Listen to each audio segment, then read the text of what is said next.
We are in Doha, Qatar for the second World Summit on Social Development.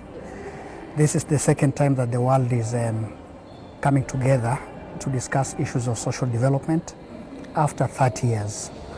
The last time we had the first ever summit was in 1995, and that was in Copenhagen, Denmark.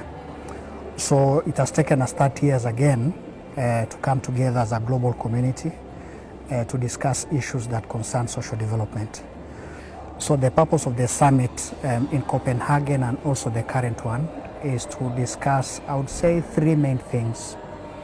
The first is on how to eradicate poverty in the world.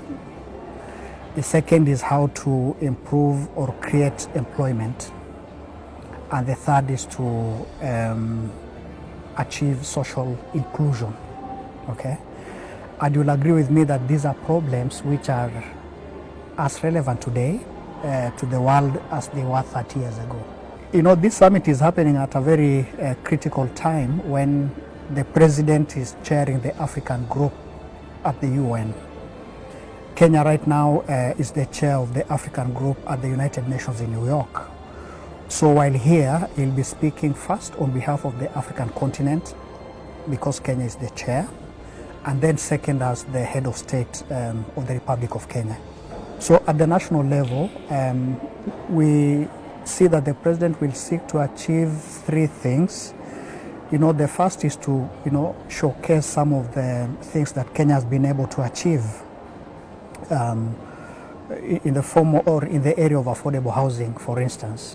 You know, during the UNGA in September in New York, he was recognized as one of the champions of affordable housing, So some of the strides that Kenya is making are being recognized globally. So here is another opportunity for us to be able to show the world what is possible. Then the second also is universal health coverage. Right now, Kenya has widened the number of people who are covered under the universal health coverage. So this is another opportunity to be able to showcase that. Similarly, the area of education and so on.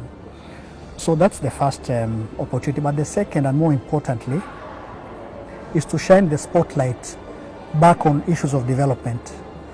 At the UN right now, because of the ongoing reforms people are talking of, you'll hear phrases such as back to basics. The UN needs to go back to basics, which means